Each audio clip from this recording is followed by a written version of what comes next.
State. But when I first started, it was training camp with Golden State, and my first day, there I'm, working with these high level athletes, Yeah. KD, Clay, all those guys, and I'm like, okay, this is a big transition because talked about before going to Indiana, and just be able to learn and soak up information, which I was still able to do in Golden State, but now it's like this is like the real thing now. So now they're expecting me to come in and Right.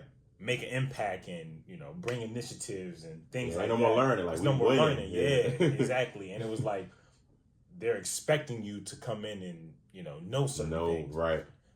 So that was an adjustment. And then even with the G League, it was like I'm the head of performance. I'm going to went from an intern to the head over a roster of 10 plus players. And being 24, it's still, I was like so young into it, and I was literally just learning while I was going, but it was just an amazing opportunity to see how, the staff in Golden State work with these high level athletes, the different things that they do than from when I was in Indiana or from when I was in grad school. So at the end of the day, I'm still picking up so many different things, Yeah.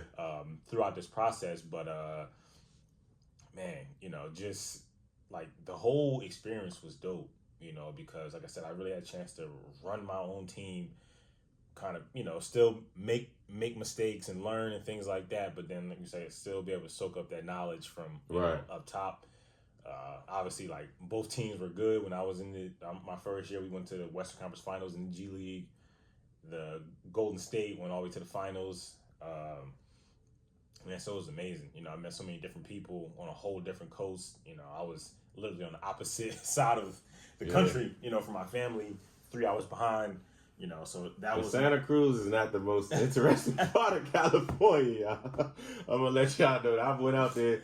I remember, man, anybody know me as they know me. Like, I just get to walking and running wherever. So I ended up jogging, catching an Uber to the beach. And I was like, man, this joint is like a high-class Delaware. Like, it felt like a high-class Dover. Like, but, yeah, that was definitely a transition. Now, going from Indiana to learning and then going into this space of Golden State, them being in this moment of really, like I said, creating history, and all those type of things. What would you say? So pretty much what I'm trying to ask is from going from there, working in Indiana, you had Vic, you had some other players, but then you're going to go to State and like you said, it's these high caliber athletes. Yeah. In your position as a strength coach, what would you say was I'm pretty much trying to say, what would you say was the biggest lesson you learned as far as that transition with the athlete? And it kind of was a question I was trying to say, but I just asking now, like, meaning like, what's more important, preventing injury or producing performance? You know what I mean? So I'm pretty much trying to get understanding because I know Golden State had their issues with the injuries and KD and those different type of things. But then when you were in Indiana, like I said, you probably didn't have a lot of all-stars, but I think Vic got injured while you were there, right? No, I think that was after. Yeah. Okay.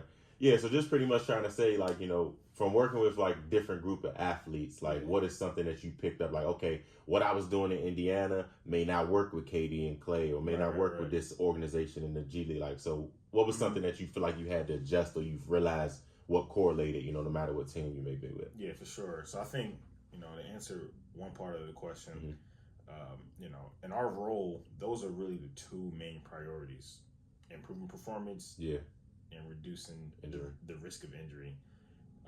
We never, obviously, like, if anybody ever tells you, like, we can prevent injuries, they're lying. Yeah. Nobody can prevent injury. Some things just happen in freakish ways. Some things can't be preventing, but you can reduce the risk of it. And you do that by improving the performance. So proper strength training, conditioning,